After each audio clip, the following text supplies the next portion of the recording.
Ever wanted to see the artwork for the original TV series but never had the chance to? Well, now you can help to make it happen.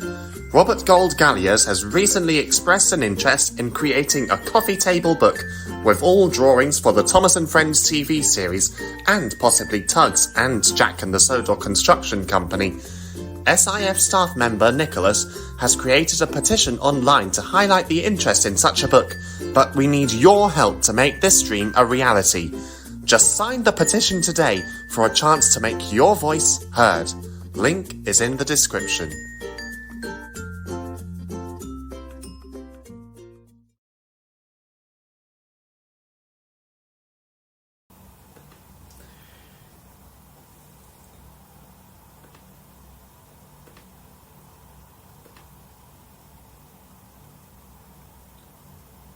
High Ambitions. Written by TheJollyMariner. One autumn morning, Eric was at Kirkmacken.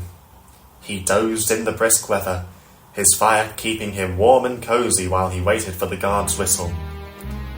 His peace was suddenly interrupted by a large gust of wind, leaves and branches pelting him from all sides. "A storm?" cried Eric. "Impossible! There's not a cloud in the sky!" There wasn't, but there was something large and white. Harold the helicopter descended from the sky, landing safely nearby. "Good day, chap," he smiled. Eric wasn't smiling. "In the middle of a good dream too," groused Eric. "What are you doing here?" "I'm terribly sorry, chap," said Harold. "My pilot has important business with your controller." His attention quickly shifted to the large mountain nearby. "Oh, it must be lovely up there," he sighed, awestruck. "Why don't you go and have a look for yourself?" replied Eric, eager to return to his sleep. "I would, but alas, I'm not built for such heights," sighed Harold. "My engine would give out before I reached your summit." Eric noticed Harold's sombre expression, and it gave him an idea. "Well, that's a pity," he smirked. "It's like heaven up there. The weather is perfect and the view is to die for. You feel like you're on top of the world, much more than your ordinary sky." Harold was most impressed. "A shame about your engine, though. I suppose you'll never get to see it yourself. Besides, how can you do a proper scout if you can't see the whole island? We engines can, after all." The guard's whistle blew and Eric rolled away, leaving behind a most annoyed Harold. "Bird brain," chuckled Eric. From that day on, whenever Harold flew past Culdee Fell, he always tried to get up to the summit. But it was no good. His pilot stopped him every time. "Just a little peek," Harold would plead. "We'd have a much better vantage point and—" "No chance," said his pilot firmly. "Fly too close to the sun and your wings will get burnt." "Rubbish," retorted Harold. "I'm made of metal, not feathers." He would stare jealously at the mountain engines, effortlessly reaching heights he could only dream of. "I'll show you all," he said determinedly. Then, one day, Harold's pilot was suddenly taken ill, and a relief took his place. "Right," he shivered. "A quick scout around Culdee Fell, and then back here for some cocoa." "Of course, sir," replied Harold innocently. Soon they were nearing the mountain railway. The little purple engines watched the helicopter soar past from their shed. "I hope he's safe," said Culdee. "It's supposed to be mighty cold today." "Who cares?" yawned Eric. "If he wants to fly about in frigid weather, let him. I'll stay in my nice warm shed, thank you." And he went back to sleep.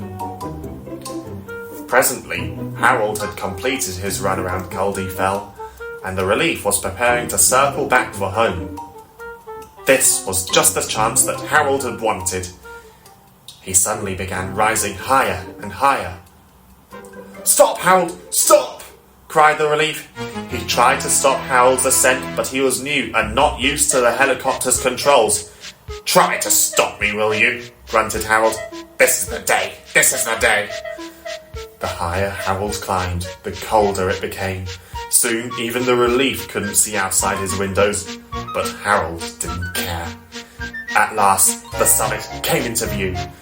"Almost there," shivered Harold, inching his way upwards. I've done it! His rotor suddenly stopped, his engine spluttered, and Harold began to fall back down the mountain in a dangerous freefall. "Help! Help!" he wailed, but the cold weather had locked his rotors solid, and his engine would not start again. Time seemed to slow down as he helplessly plummeted towards the earth, alarms in his cockpit blaring like mad. The relief tried everything, but it was no good.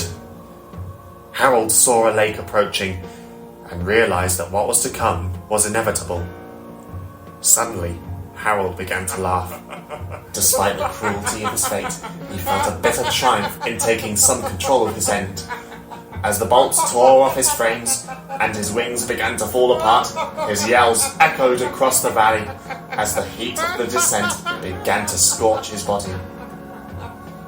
The sun had painted the lake a lovely shade of gold, its reflection growing brighter the closer Harold came, consuming him piece by piece.